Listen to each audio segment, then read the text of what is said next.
حضرت عبداللہ ابن عباس رضی اللہ تعالیٰ عنہ سے مروی ہے کہ ایک مرتبہ حضور نبی کریم صلی اللہ علیہ وآلہ وسلم نے فرمایا، اے لڑکے، میں نے آپ صلی اللہ علیہ وسلم کی طرف دیکھا، پھر خود ہی فرمایا، تمہیں ایسا راز نہ بتاؤں جو تمہیں جنت کے قریب کر دے اور اس دنیا میں تمہاری اور تمہاری اولاد کی سلامتی خود رب العالمین کے ذمہ ہو جائے۔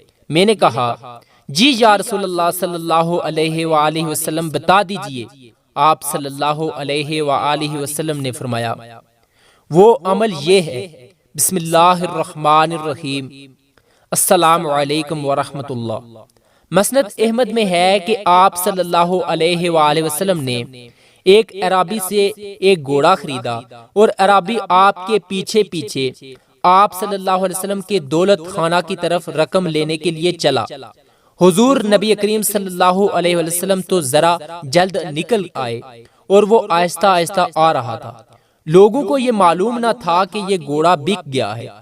انہوں نے قیمت لگانی شروع کی، یہاں تک کہ جتنے داموں میں اس نے آپ صلی اللہ علیہ وسلم کے ہاتھ بیچا تھا اس سے زیادہ دام لگ گئے۔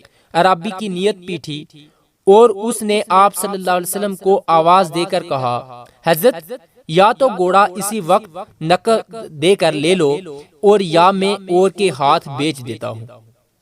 حضور صلی اللہ علیہ وآلہ وسلم یہ سن کر رکے اور فرمانے لگے، تو اسے میرے ہاتھ بیچ چکا ہے، پھر یہ کیا کہہ رہا ہے؟ اس نے کہا، اللہ کی قسم، میں نے تو نہیں بیچا۔ حضرت صلی اللہ علیہ وسلم نے فرمایا، یہ غلط کہتا ہے، میرے تیرے درمیان معاملہ طے ہو چکا ہے۔ اب لوگ ادھر ادھر سے بیچ میں بولنے لگے۔ اس گوار نے کہا کہ اچھا تو گواہ لائیے کہ میں نے آپ کے ہاتھ بیچ دیا۔ مسلمانوں نے ہر ایک نے کہا، بدبخت، آپ صلی اللہ علیہ وسلم تو اللہ کے پیغمبر ہیں، آپ صلی اللہ علیہ وسلم کی زبان سے تو حق ہی نکلتا ہے، لیکن وہ یہی کہے چلا جائے کہ لاؤ گواہ پیش کرو۔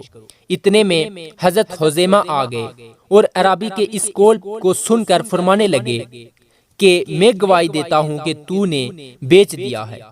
حضرت صلی اللہ علیہ وسلم کے ہاتھ تو فروخت کر چکا ہے۔ آپ صلی اللہ علیہ وسلم نے فرمایا، تو کیسے شہادت دے رہا ہے؟ حضرت خزیمہ نے فرمایا، آپ صلی اللہ علیہ وآلہ وسلم کی تصدیق اور سچائی کی بنیاد پر یہ شہادت دی۔ چنانچہ آپ صلی اللہ علیہ وسلم نے فرمایا، آج سے حضرت خزیمہ کی گواہی 2 گواہوں کے برابر ہے۔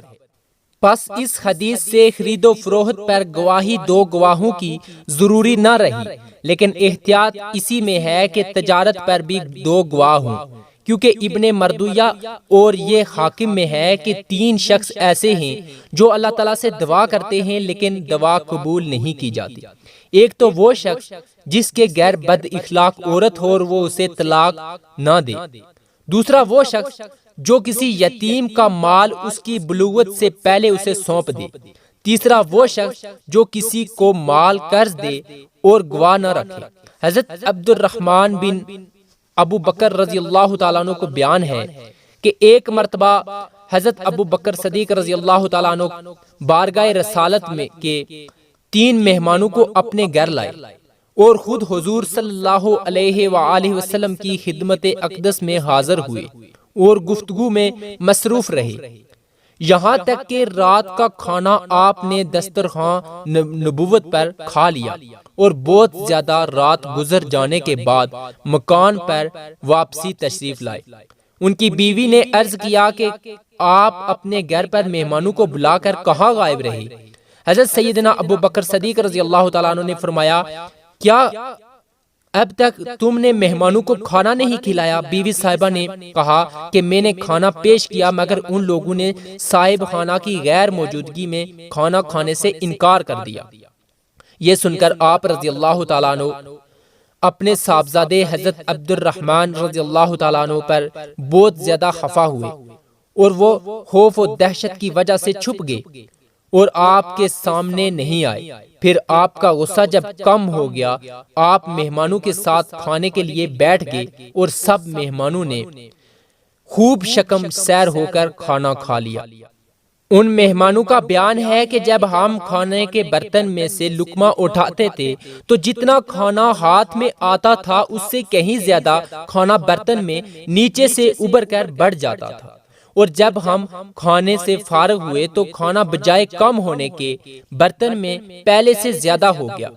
حضرت سیدنا ابو بکر صدیق رضی اللہ تعالیٰ عنہ نے متعجب ہو کر اپنی بیوی صاحبہ سے فرمایا کہ یہ کیا معاملہ ہے کہ برتن میں کھانا پہلے سے کچھ زائد نظر آتا ہے؟ بیوی صاحبہ نے کہا، قسم کھا کر کہا، واقعی یہ کھانا تو پہلے سے 3 گنا بڑھ گیا ہے۔ پھر آپ اس کھانے کو اٹھا کر بارگاہ رسالت میں لے گئے۔ جب صبح ہوئی تو ناگہاں مہمانوں کا ایک قافلہ دربار رسالت میں اترا، جس میں 12 قبیلوں کے 12 سردار تھے اور بہت سے دوسرے شتر سوار تھے۔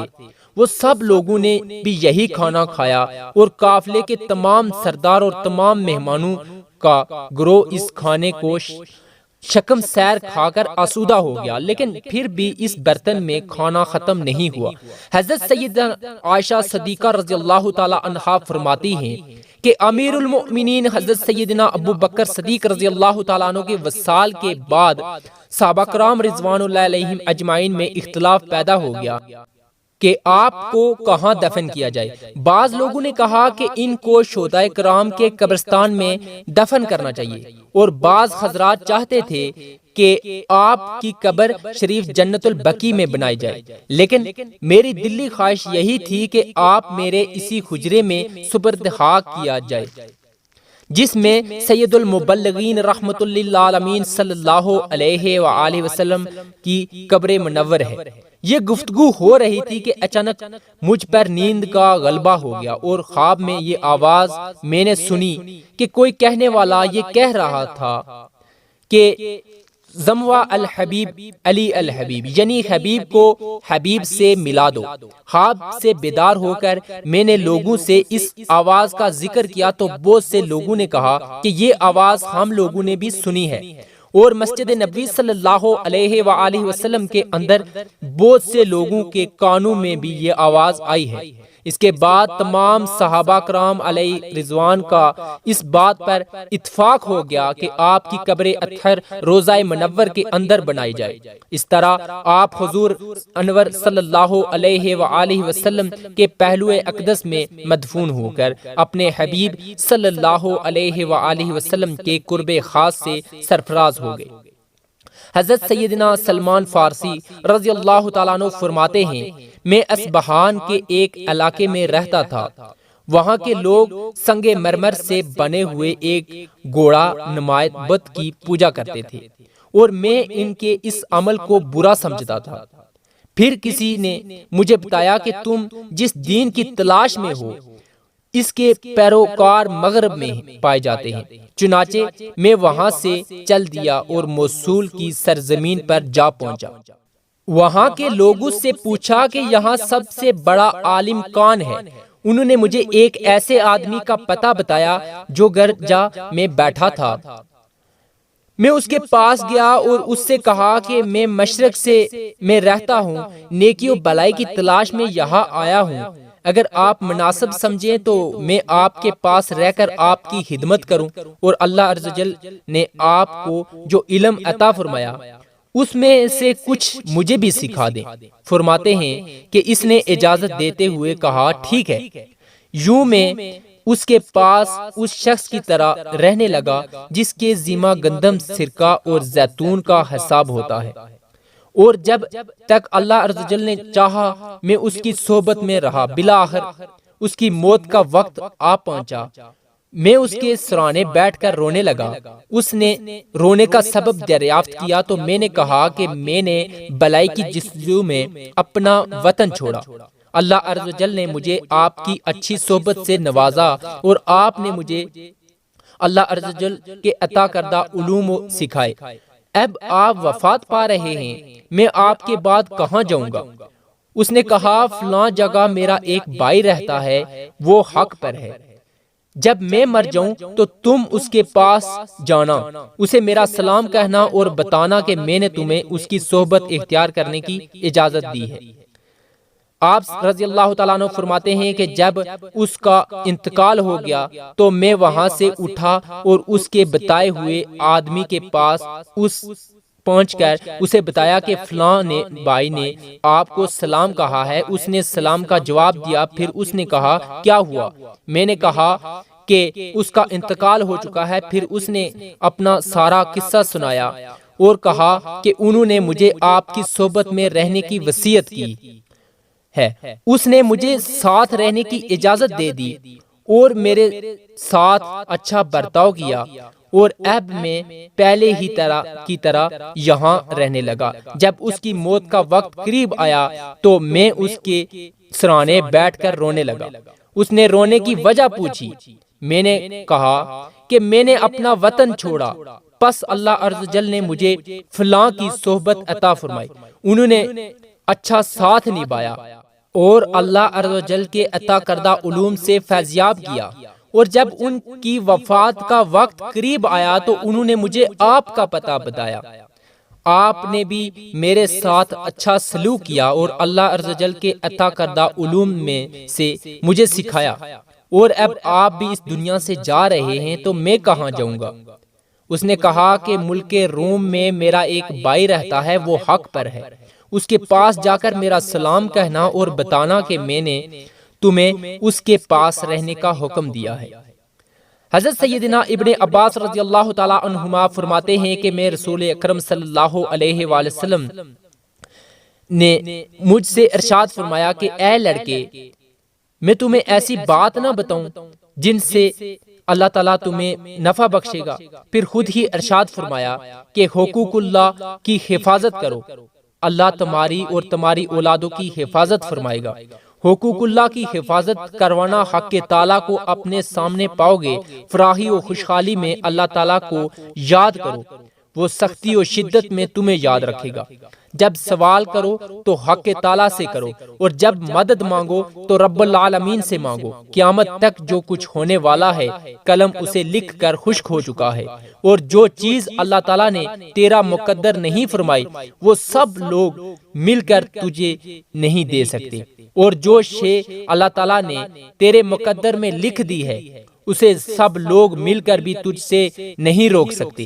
لہٰذا اللہ تعالیٰ کی رضا کے لیے یقین کے ساتھ عمل کرو، اور جان لو کہ ناگوار چیز پر صبر کرنا بہت زیادہ بھلائی کا کام ہے، اور مدد صبر کرنے سے حاصل ہوتی ہے۔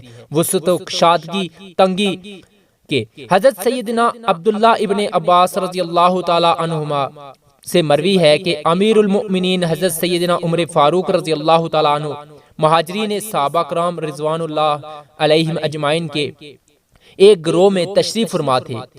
وہ ایک دوسرے سے شب قدر کا تذکرہ کرنے لگے، پس شب قدر سے متعلق جس نے جو سنا تھا بیان کر دیا۔